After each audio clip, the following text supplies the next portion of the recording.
Bonjour et bienvenue sur Addictologique. Ici, l'addiction et les drogues deviennent simples à comprendre.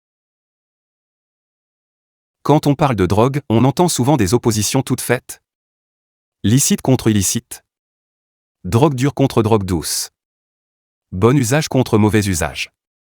Pour débuter, il est important de savoir de quoi on parle, de le définir pour mieux l'aborder. Chacun a sa définition de ce qu'est une drogue, qui varie selon sa place, son âge, son expérience. Pour les forces de l'ordre, c'est souvent synonyme de délinquance. Pour un professeur, il vous dirait que cela peut troubler les acquisitions. D'un point de vue médical, cela dégraderait le corps. Selon l'OMS, l'Organisation mondiale de la santé, la définition d'une drogue est la suivante.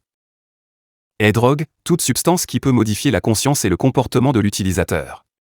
Mais pour simplifier, retenons. Une drogue est toute substance chimique qui modifie le fonctionnement du cerveau.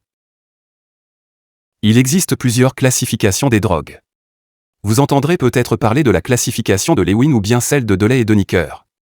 Encore une fois, nous allons simplifier. On va distinguer trois catégories.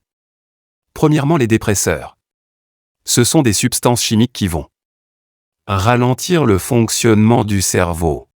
Parmi les dépresseurs, on retrouve l'alcool, les opiacés, qui sont des substances issues du pavot comme la morphine et l'héroïne, mais également tous leurs cousins comme la codéine, ou encore les traitements de substitution aux opiacés, méthadone et buprenorphine, ainsi que des médicaments vulgairement appelés tranquillisants.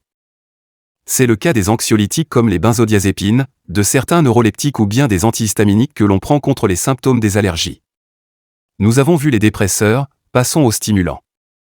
À l'inverse des dépresseurs, les stimulants vont accélérer le fonctionnement du cerveau.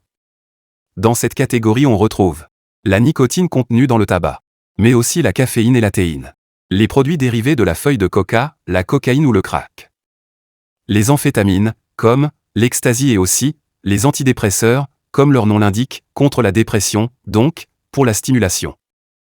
Dernière catégorie, les perturbateurs. Il s'agit cette fois de substances chimiques qui peuvent agir à la fois comme dépresseurs ou comme stimulants. Mais surtout, troublent la perception que nous avons de ce qui nous entoure. Ils peuvent créer des distorsions voire des hallucinations. Parmi eux, on retrouve le cannabis, le protoxyde d'azote, et les hallucinogènes comme certains champignons ou le LSD. Dans cette vidéo, nous avons pu ensemble définir ce qu'est une drogue. Mais nous avons également pu mettre en lumière trois catégories de substances.